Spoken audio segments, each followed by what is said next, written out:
안철수의 메스. 메스는 저 수술용 도구 아닙니까?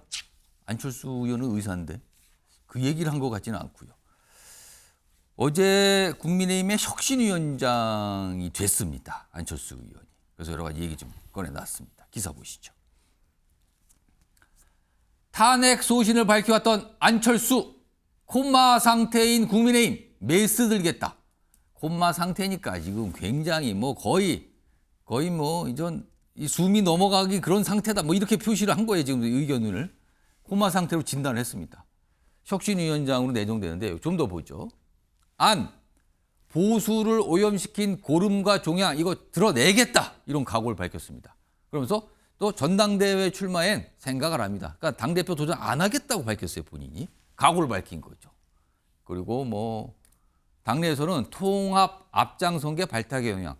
최근에 그러니까 최근에 대선 과정, 탄핵 과정을 거치면서 안철수 의원이 굉장히 주목을 받았어요. 그동안까지는 존재감이 없다는 평가였는데 그 이후에 최근에 몇 달 동안은 굉장히 여러 가지 역할이 보이고 그랬거든요. 그래서 평가를 받았는데 혁신위원장에 내정이 됐다는 거죠. 그리고 각오를 밝혔다는 겁니다. 자, 그럼요. 이와 관련된 목소리들이 좀 있습니다. 들어보시죠. 저는 가능하면 인사는 10인 이내로 하는 것이 좋겠다는 게 제 생각입니다. 거기에서 그 다양하게 결국은 이제 수도권에서 뭐 일명 중수청, 중도, 수도권 청년들을 다시 우리를 돌아보고 관심을 가지고 그렇게 해야 되는 게 중요하지 않습니까? 그래서 거기에 초점을 맞춰서 만약에 전대가 8월 중순에 마친다고 하면 아마도 신임 당대표와 겹치는 부분이 있을 겁니다. 그래서 그 전대는 지금 생각하고 있지 않습니다. 오늘 출마로 일하는 거예요? 예, 생각하고 있지 않습니다.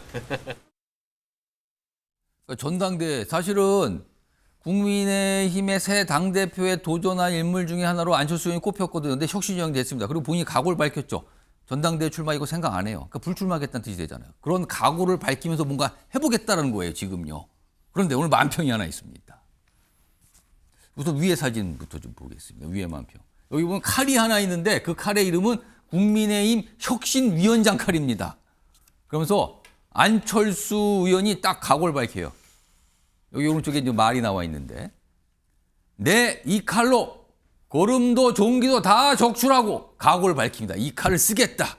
이것만 보면 결기가 대단하죠. 아래로 가겠습니다. 그런데요.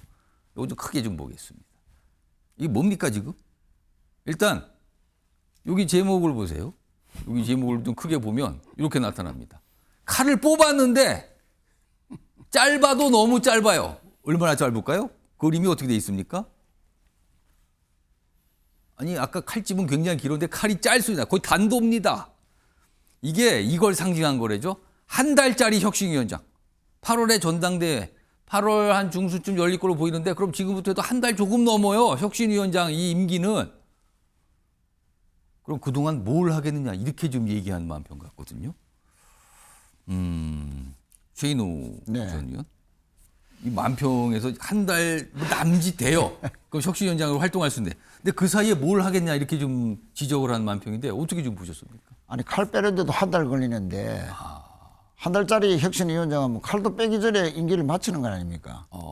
그래서 어떻게 혁신을 하겠다는 건지 그것을 이제 안철수 의원도 방금 인터뷰에서도 이야기했지만 적어도 혁신위가 성공하려면 한 4달은 기간을 줘야 되거든요. 서너 달 정도는 최소 그렇습니다. 가야 한 달은 칼 뽑는 기간 준비하고 혁신안을 한 2-3달 만들고 그 만드는 과정이라는 거는 전문가들의 또 여러 가지 또 여론조사 다 감안해서 혁신안을 만들고 또 전국 투어도 해야 됩니다. 당원들의 의견이나 시민들의 의견을 듣고 그래서 하나하나씩 혁신안을 완성시켜 가면서 그 안을 가지고 이제 당에서 이제 수용을 해야 되는 그런 그 과정을 밟아야 되는데 한 달이라는 것은 인선하고 뭐 논의하다가 그만둬야 될 그런 형편이다 보니까 저는 뭐 송원석 비대위원장이 안철수 의원을 혁신위원장으로 임명한 것은 뭐 적당하게 시간을 끌다가 혁신의 열기를 특히 초재선의 그런 분출하는 개혁 요구를 무마시키면서 시간을 벌고 또 당대표가 친윤 인사가 되면 적당하게 핵심안에 대해서 얼버무리면서 한 10개 중에 한 4개 예. 비본질적인 문제, 당내 역학관계를 전혀 바꾸지 않는 정도의 핵심안을 받아들이겠다 하는 뭐 그런 의도로 봐서 안철수 의원이 좀 결과적으로 그 당하지 않을까. 본인의 의지는 아주 셉니다만 한 달간의 그 짧은 기간으로는 칼도 못 빼고 막 외치다가 아무 성과 없이 김용태 비대위원장처럼 무용한 결과를 낳지 않겠나 이런 뭐 전망을 해봅니다. 김성태 전 의원님. 사실은 안철수 혁신위원장은 최소한 60일 정도 2달 이상은 좀 임기를 보장해줘야 일을 합니다 그러는데 사실 전당대회까지 계산해 뭐 한 달 조금 남짓이에요. 보통 또 새 당대표가 탄생하게 된다면 아무래도 그쪽에 또 주목과 힘이 쏠리게 돼서 혁신위원회가 쉽지 않을 거거든요. 그래도 보통 뭐 한 달여 정도밖에 활동이 안 될 거라 이렇게 전망이 나오는 건데 그 사이에 뭔가를 좀 내놓을 수 있을까요? 그런 우려, 좀 전에 뭐 최인호 의원께서도 뭐 그런 걱정은 우려, 그러니까 뭐 지금 보수 진영을 걱정하는 그 목소리를 제가 경청을 했습니다만 대체적으로 이 핵심이라는 거는 실질적으로 비대위 체제에서 모든 정권을 부여한 가운데 그럼 송원석 비대위가 핵심위에서 결정한 내용을 전적으로 이 비대위가 차질 없이 100% 수용하겠다는 그 다짐을 해줘야 돼요. 그러면은 사실상 앞에 김용태 비대위원장이 건정세 전 비대위원장의 자녀 임기로 그냥 6월 30일자로 김용태 비대위원장은 자신이 제시한 5대 이 핵심안을 갖다 당이 좀 수용해달라. 이걸 전당원 투표로 가지고 이걸 결정을 하자. 그랬지만은 결국은 당내 주류 세력인 흔히 말하는 친윤 세력들이 그걸 수용하지 않은 거예요. 또 대려 뭐 저항과 반발로 가지고 김용태 핵심안을 그냥 용두사미로 만들어버린 거거든요. 그런 가운데 선택한 이제 안철수 지금 현재 핵심위원장. 이거는 사실상 국민의힘 지금 구성원 중에 그나마 선택할 수 있는 카드예요. 실질적으로. 탄핵에도 반대 찬성한 거고 또 뭐 이 3대 특검 지금 내란 뭐 이런 김건희 여사 특검에도 자기 정치적 소신 분명히 한 사람이고 그렇기 때문에 지금 이제 국민의힘을 갖다 이 함부를 도려낼 수 있는 그런 결기를 갖출 수 있다. 문제는 이제 운영이에요.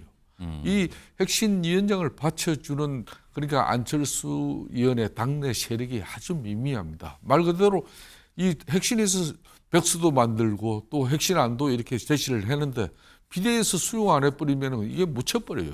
또 중요한 것은 지금 송원석 비대위는 8월 말 안에 전당대회를 치르겠다 그러면서 출범시킨 게 핵심인데 그런데 전당대회 머지않아 가지고 한 앞으로 보름 뭐 7월 중순쯤에서 말 공고를 해버리면은 그때부터는 그냥 전당대회 후보 그냥 얼굴이 뭐 더 중점적으로 국민들에게 당원들에게 읽혀지는데 그럼 당연 이 핵심에 대해서 과연 그 긴장감이나 우리가 이 핵심을 수용하지 않으면 안 된다는 그런 우선적인 지금 현재 자정 노력의 이 수단이 될 것이냐 여기에는 큰 의문점이 있는 게 틀림없습니다.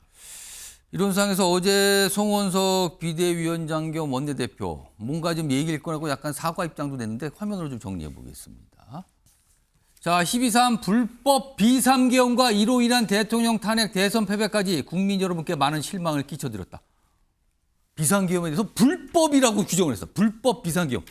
국민의힘 지도부 차에서 이렇게 불법 비상계엄 표현 나온 게 처음인 것 같아요. 그래서 이 부분도 꽤 많은 분들이 주목.